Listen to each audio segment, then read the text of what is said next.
Добър вечер! Днес ще разгледаме една колекция от оръжия, но тези оръжия са с колекционерна стойност, предоставени от мой приятел, който има специален лиценз за тях. Не, че трябва някакъв специален лиценз, защото те са напълно нефункциониращи и професионално обезопасени. Някои от тях дори са антики и някои от тях са обикновени, но просто са интересни.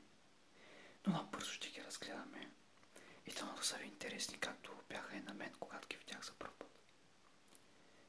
И така. Първият пистолет,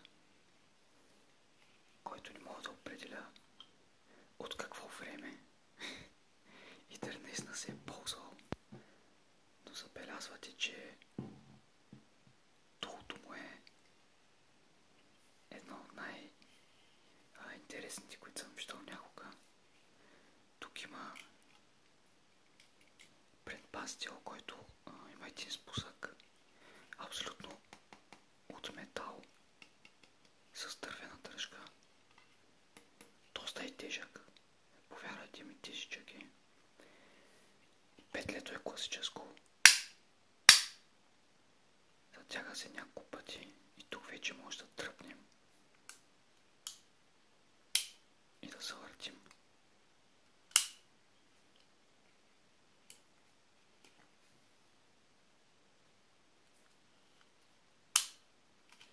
И изстреля, запушете си ушите.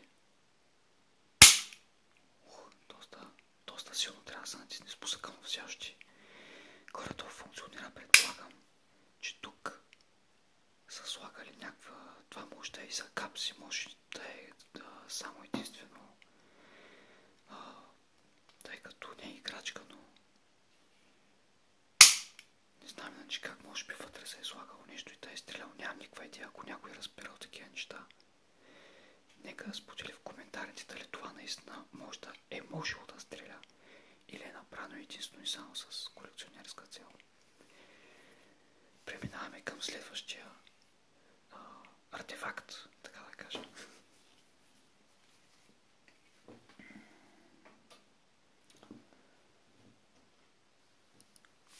Следващия артефакт е този симпатяга, който, не се безпокойте, той е бил действащ пистолет, но е, както виждате, обезопасен, затапен. По никакъв начин не може да възпроизведе изстрел. Но ми харесва, че още не само по принцип при обезопасяването не могат да се зареждат, пълнителите не се варят. Но този е затапен само тук. Затапен е от упълномощени лица. Явно така са сметнали за добре. Спусъкът е твърд в момента, защото е на предпастил. Така освободен предпастиля. Ето, няма никакви патрони. Абсолютно нищо. Но все още функционира. Но ако някой се опита да гръмне с него, най-вероятно ще се пръсне в ръцете му. Има си и пълнител.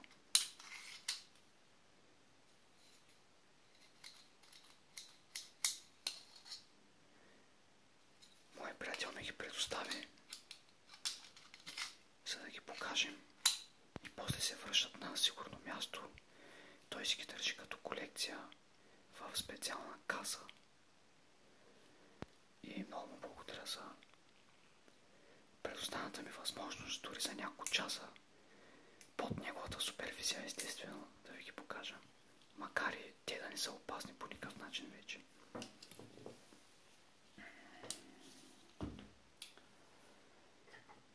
Преминаваме към следващия експонат, който за мен е най-интересният от всички. Доста неща е видял, преживял. Ето така се отваря. Това излиза и изпутва патроните навънка. След това се прибира, за да могат да слагат следващи патрони. Но този пистолет патрони не е видял, защото това са първите пистолети на първата българска полиция. Поне така ми разказаха. след освобождението, това е на Смит и Уилсън, мисля, че се казва, не съм сигурен, някой ако разбира да ме поправи, са направили доста голяма поръчка от България, са поръчали тези пистолети и са били предназначени за първите български полицаи, но не знаем защо не са поръчали патрони и би останал доста голям скандал и пистолетите си останали така.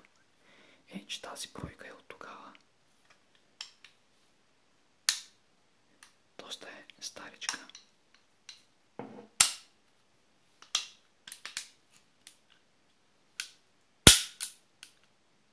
Все още работи. Но патрони няма от доста години.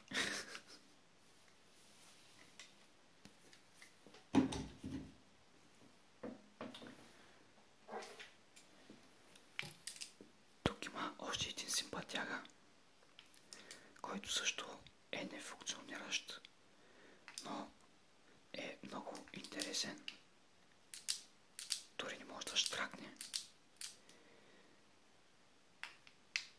Само да видя как се отваряше той.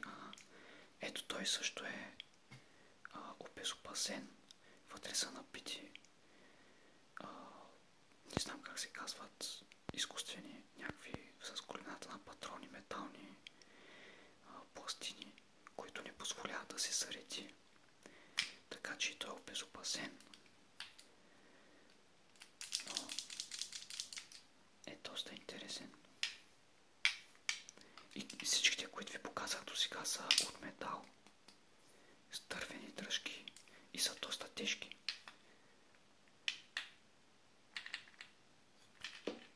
Винаги съм искал да направя така. Много приятно смазан. Така, стига сме си играли.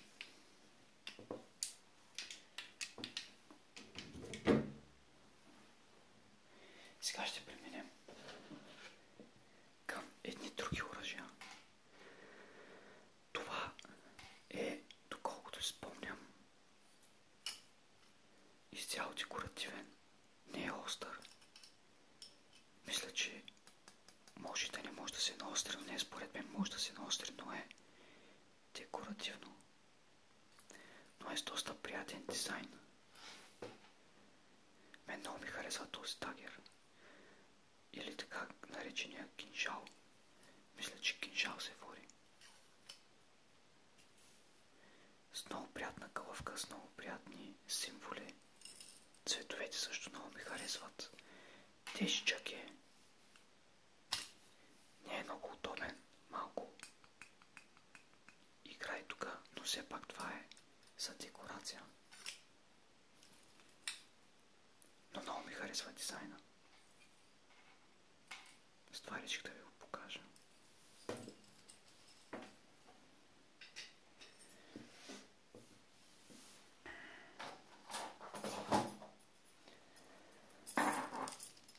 Ето това е параден, забравих как се казва, от морско училище. Нашия приятел, това е негово лично, което е завършил едно време. Ето това, ако не се лъжа, е морско училище във Варна. И това му е било само за паради. Когато се слизали на паради, с тая хубава веришка.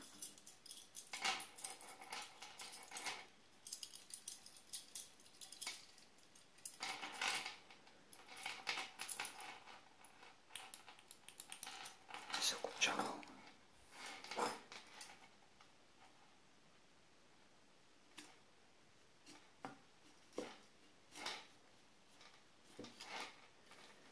Доста е стегнат. Кълъвката е стегната.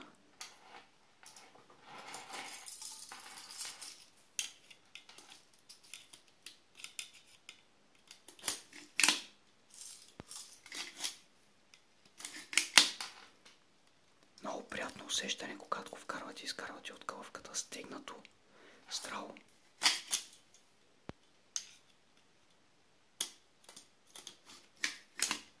Тук стягащ механизъм или нещо от сорта и по никакъв начин не може да падне.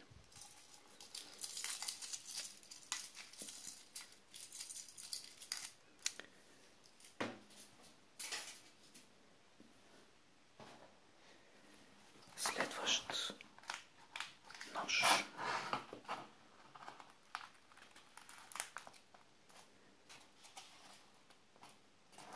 Този малко не се попира в кутията, но би трябвало да му е оригиналната кутия.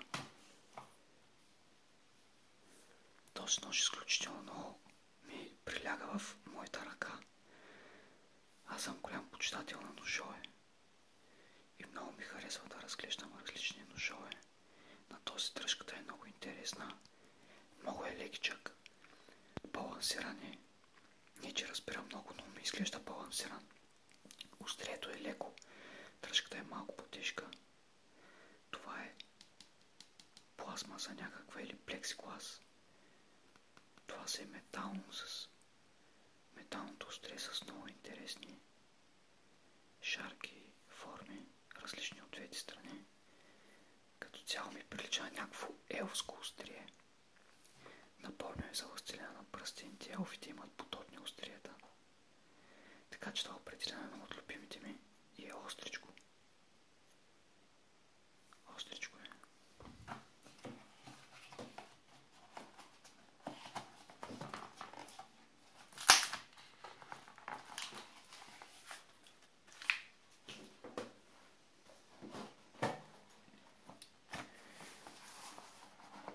И този също много ми харесва като дизайн.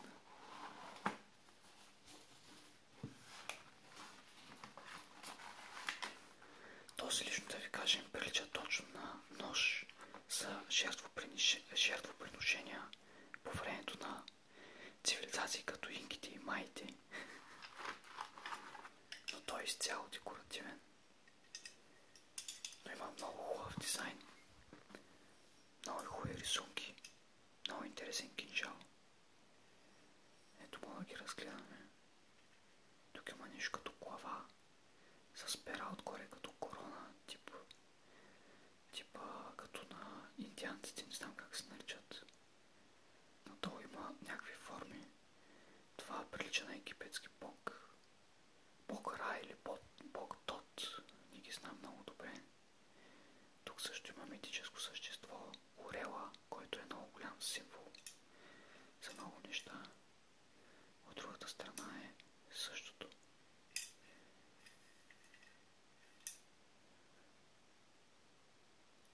По-нагоре пак има два, ако не се лъже, пак митическо същество.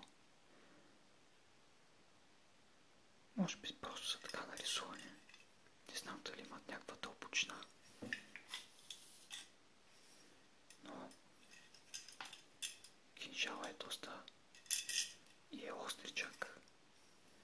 Личи се, че може да се ползва и като нож, но е повече сувенирен.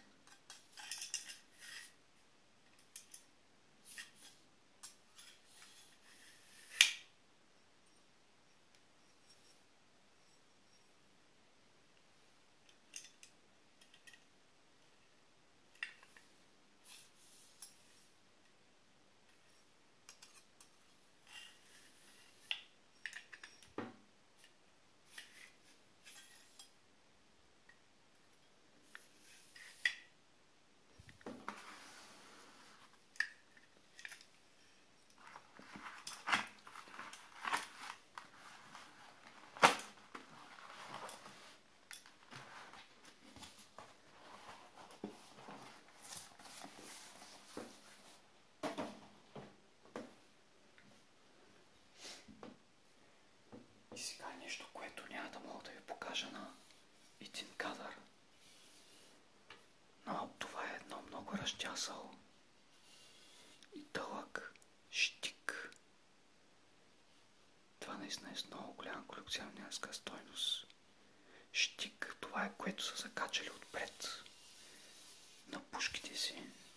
И сега ще го отворя.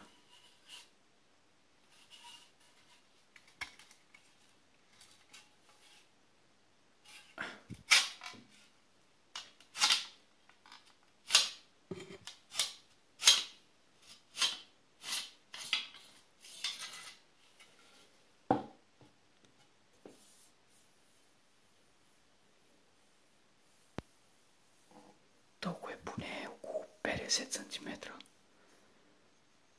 Това са една, две, три пълни педи. Моята педя не знам, но може би и е мръсничко разчасало.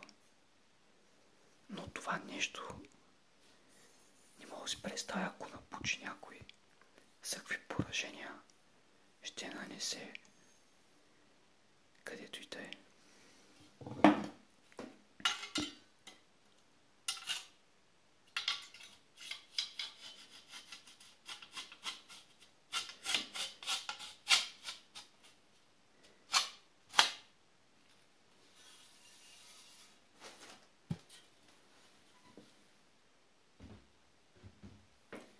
И още един подобен, който е по-късичък и е по-объл.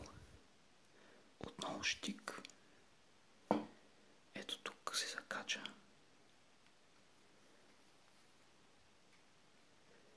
Това е част от механизма, с който се откача най-вероятно. Той е по-запазен.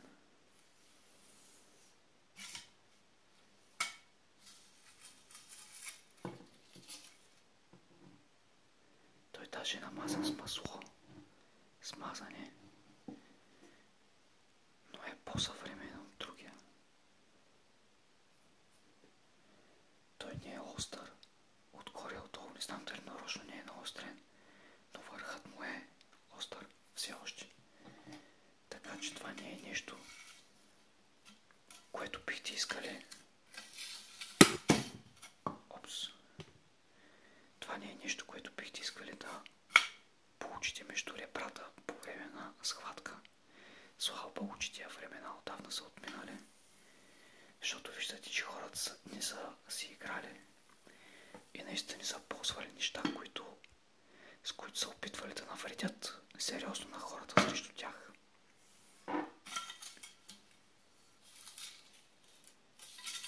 Това е доста сериозно оръжие, но вече е антика.